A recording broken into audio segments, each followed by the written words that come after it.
Ferrol segue co seu período de adaptación, non acaba de... Pero claro, que é moi difícil, é unha temporada, xa o sabíamos desde o principio, moi complicada para o Racing. Rubén, un equipo como o Racing de Ferrol verse de repente unha temporada na terceira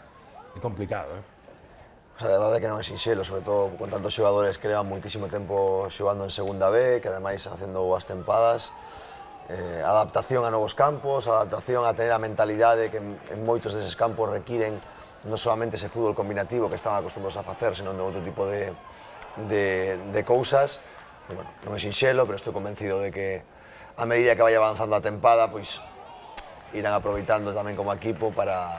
tirar ese talento e sobre todo esa experiencia que teñen en situacións determinantes. Pode pasar un pouco igual tamén co Filial do Lugo, co Polvorín, porque